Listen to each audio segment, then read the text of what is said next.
Hi friends, welcome back to Meghana's kitchen. ಇವತ್ತಿನ recipe ಮೂಲಂಗಿ ಕೋಸಂಬರಿ.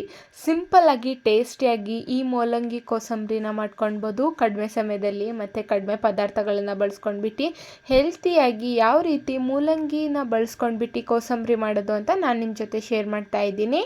ಮೂಲಂಗಿ ಕೋಸಂಬರಿನ ನೀವು ಹಾಗೆ ಸಲಾಡ್ ಆಗಿ ಕೂಡ ತಿನ್ಬೋದು, ಇಲ್ಲ ಚಪಾತಿ ಜೊತೆಗೆ ರೈಸ್ ಜೊತೆಗೆ ಸೂಪರ್ ಆಗಿ ಇರುತ್ತೆ. ಆರೋಗ್ಯಕ್ಕೂ ಕೂಡ ತುಂಬ ಒಳ್ಳೆಯದು. ಮೂಲಂಗಿನ ತಿನ್ನೋದ್ರಿಂದ ಬಾಡಿ ಕೂಡ ತಂಪಾಗಿರುತ್ತೆ.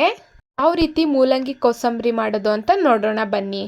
ಫಸ್ಟಿಗೆ ನಾನಿಲ್ಲಿ ಒಂದು ಮೂಲಂಗಿನ ತಗೊಂಡಿದ್ದೀನಿ. ಈ ರೀತಿ ಚೆನ್ನಾಗಿ ಮೇಲ್ಗಡೆ ಸಿಪ್ಪೆನೆಲ್ಲ ತಕ್ಕೊಳ್ಬೇಕಾಗತ್ತೆ. ಈ ರೀತಿ ಚೆನ್ನಾಗಿ ಸಿಪ್ಪೆನೆಲ್ಲ ತಕ್ಕೊಂಡು ವಾಶ್ ಮಾಡ್ಕೊಂಡು ತಗೊಂಡು ಬರಬೇಕಾಗುತ್ತೆ. ನೋಡ್ಬೋದು, ಈ ರೀತಿ ಸಿಪ್ಪೆನೆಲ್ಲ ತಕ್ಕೊಳ್ತಾ ಇದ್ದೀನಿ.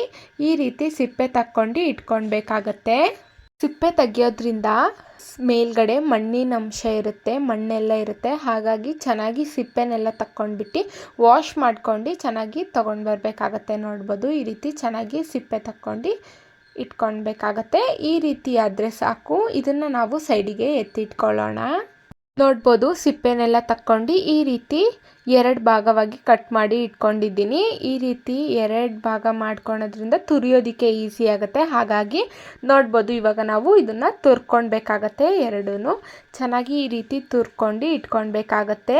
ತುರಿಯೋದ್ರಿಂದ ಟೇಸ್ಟ್ ಕೂಡ ಸೂಪರಾಗಿ ಇರುತ್ತೆ. ಹಾಗಾಗಿ ಹೆಚ್ಚಿ ಹಾಕೊಳ್ಳೋದ್ರಿಂದ ಅಷ್ಟೇನು ಚೆನ್ನಾಗಿ ಅನಿಸಲ್ಲ. ಹಾಗಾಗಿ ಈ ರೀತಿ ತುರ್ದು ಹಾಕೊಳ್ಳೋದ್ರಿಂದ ಕೋಸಂಬರಿ ಸೂಪರಾಗಿ ಆಗುತ್ತೆ. ನೋಡ್ಬೋದು, ಈ ರೀತಿ ಮೂಲಂಗಿನ ತುರ್ದು ಇಟ್ಕೊಳ್ಬೇಕಾಗತ್ತೆ. ಈ ರೀತಿ ಆದರೆ ಸಾಕು. ಇದನ್ನು ನಾವು ಸೈಡಿಗೆ ಎತ್ತಿಟ್ಕೊಳ್ಳೋಣ. ನಾನಿಲ್ಲಿ ಒಂದೇ ಮೂಲಂಗಿನ ತುರ್ಕೊಂಡಿರೋದು ಇಷ್ಟ ಆಗಿದೆ. ನೀವು ಬೇಕಿದ್ರೆ ಜಾಸ್ತಿ ಮೂಲಂಗಿನ ಹಾಕೊಳ್ಬೋದು, ಸೂಪರಾಗಿ ಇರುತ್ತೆ. ಇವಾಗ ನಾವು ಒಂದು ಬೌಲ್ನ ತಗೊಂಡಿದ್ದೀನಿ. ಬೌಲ್ಗೆ ನಾವೇನು ಮೂಲಂಗಿನ ತುರ್ದು ಇಟ್ಕೊಂಡಿದ್ವೋ ಅದನ್ನು ಹಾಕೊತಾ ಇದ್ದೀನಿ. ನೋಡ್ವಿ, 1.5 ಕಪ್ ಆಗೋಷ್ಟು ಮೂಲಂಗಿ ತುರ್ದು ಇಟ್ಕೊಂಡಿದ್ದೀನಿ. ನೋಡ್ಬೋದು, ಅದನ್ನು ಬೌಲಿಗೆ ಹಾಕ್ಕೊತಾ ಇದ್ದೀನಿ. ಈ ರೀತಿ ಬೌಲಿಗೆ ಟ್ರಾನ್ಸ್ಫರ್ ಮಾಡ್ಕೊಳ್ಬೇಕಾಗತ್ತೆ. ಇದಕ್ಕೆ ನಾವು 2 ಹಸಿಮೆಣ್ಸಿನ್ಕಾಯಿನ ಈ ರೀತಿ ಚಿಕ್ಕ ಚಿಕ್ಕದಾಗಿ ಕಟ್ ಮಾಡ್ಕೊಂಡು ಹಾಕ್ಕೊತಾ ಇದ್ದೀನಿ. ನೋಡ್ಬೋದು, ಈ ರೀತಿ ಹಸಿಮೆಣ್ಸಿನ್ಕಾಯಿ ಸ್ವಲ್ಪ ಹಾಕ್ಕೊಳ್ಬೇಕಾಗತ್ತೆ. ಹಾಗೆ ನಾನಿಲ್ಲಿ ಈರುಳ್ಳಿನ ಹಾಕ್ಕೊತಾ ಇದ್ದೀನಿ. 2 ಮೀಡಿಯಮ್ ಸೈಜ್ ಈರುಳ್ಳಿನ ಈ ರೀತಿ ಚಿಕ್ಕ ಚಿಕ್ಕದಾಗಿ ಕಟ್ ಮಾಡ್ಕೊಂಡು ಹಾಕ್ಕೊಳ್ಬೇಕಾಗತ್ತೆ. ತುಂಬ ಚಿಕ್ಕ ಚಿಕ್ಕದಾಗಿ ಕಟ್ ಮಾಡ್ಕೊಂಡು ಹಾಕ್ಕೊತಾ ಇದ್ದೀನಿ. ನೋಡ್ಬೋದು, ಈ ರೀತಿ ಆದರೆ ಸಾಕು. ಇದಕ್ಕೆ ನಾನು ಒಂದು ಅರ್ಧ ಕಪ್ ಆಗೋಷ್ಟು ಕೊಬ್ಬರಿ ತುರಿನ ಹಾಕ್ಕೊತಾ ಇದ್ದೀನಿ. ಕೊಬ್ಬರಿ ತುರಿ ಹಾಕೋದ್ರಿಂದ ರುಚಿ ಹೆಚ್ಚಾಗುತ್ತೆ. ಹಾಗಾಗಿ ಒಂದು ಅರ್ಧ ಕಪ್ ಆಗೋಷ್ಟು ಹಾಕ್ಕೊಳ್ಬೇಕಾಗತ್ತೆ. ಇದನ್ನೆಲ್ಲ ಹಾಕ್ಕೊಂಡು ಚೆನ್ನಾಗಿ ಈ ರೀತಿ ಮಿಕ್ಸ್ ಮಾಡ್ಕೊಳ್ಬೇಕಾಗತ್ತೆ. ಮಿಕ್ಸ್ ಮಾಡ್ಕೊಂಡು ಸೈಡಿಗೆ ಇಟ್ಕೊಳ್ಬೇಕಾಗತ್ತೆ. ಇವಾಗ ನಾವು ಒಗ್ಗರಣೆನ ರೆಡಿ ಮಾಡ್ಕೊಳ್ಳೋಣ. ಫಸ್ಟಿಗೆ ನಾನಿಲ್ಲಿ 2 ಸ್ಪೂನಷ್ಟು ಎಣ್ಣೆನ ಹಾಕ್ಕೊತಾ ಇದ್ದೀನಿ. ಸ್ವಲ್ಪ ಎಣ್ಣೆ ಬಿಸಿ ಆದಮೇಲೆ ಕಡಲೆಬೇಳೆ ಹಾಗೆ ಉದ್ದಿನ ಬೇಳೆನ ಹಾಕ್ಕೊತಾ ಇದ್ದೀನಿ, 1 ಸ್ಪೂನಷ್ಟು. ಹಾಗೆ 1 ಸ್ಪೂನಷ್ಟು ಸಾಸಿವೆನ ಹಾಕ್ಕೊತಾ ಇದ್ದೀನಿ. ಹಾಗೆ ಸ್ವಲ್ಪ ಕರಿಬೇವನ್ನ ಹಾಕ್ಕೊತಾ ಇದ್ದೀನಿ. ಹಾಗೆ ಒಂದು ಸ್ವಲ್ಪ ಹಿಂಗನ್ನ ಹಾಕ್ಕೊತಾ ಇದ್ದೀನಿ.